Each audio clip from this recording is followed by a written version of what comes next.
Hi, my name is Andrew Davis, and welcome back to the Millennial Project.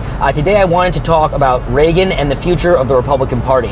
So it's no secret that the party is going through, a period of major transition right now. Some people might call it soul searching, other people might call it chaos, but there's been a lot of Republicans who continue to kind of put forth the idea that, the party should go back to Reagan and, be, Reagan-esque as a blueprint for moving forward.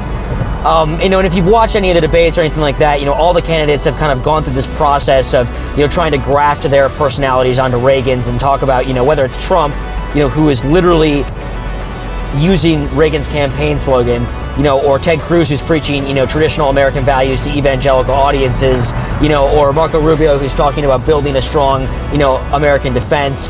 They're all, using these Reagan points and using these Reagan ideas. And so, it's kind of hard to get a grip on who Reagan was for younger people like myself, just because I was born, 3 years after Reagan left office, and I don't remember what his presidency was like. It's not my intention to do away with government.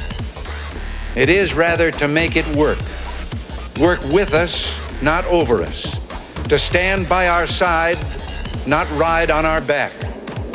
Government can and must provide opportunity, not smother it. Foster productivity, not stifle it.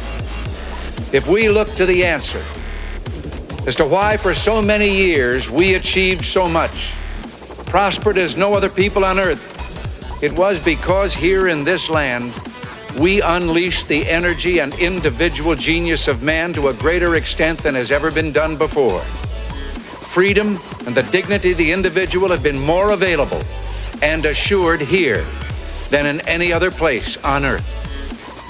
But what I think is really interesting about Reagan and his legacy is that he was able to build a really large coalition within the Republican Party, and he was able to win re-election and elections on margins that have never been replicated since, not by Obama, not by Clinton, not by either Bush. When Reagan was re-elected in 1984, he won 49 of 50 states. He won 1 out of every 4 registered Democrat voters. He won 3 out of every 5 new voters, who are usually young voters. And there was a sort of optimism and excitement in that time that I think is lost today, in 2016, where you have a Republican field that's, again, kind of at war with itself. You have this rabid conservative base. You have this stale, conservative establishment. And, left in between are kind of all of us, just random voters, trying to make a good decision in 2016, maybe a little dissatisfied, with either side, but again, just trying to get a bearing and take everything into account when we cast our votes. So, what I want to do today is go out to the Reagan Library in Simi Valley, California, and, try to get a feeling for who Reagan was, how he built this huge coalition, and, try to figure out if it's really possible, for that to be rebuilt today, whether you're a Democrat or a Republican or whatever.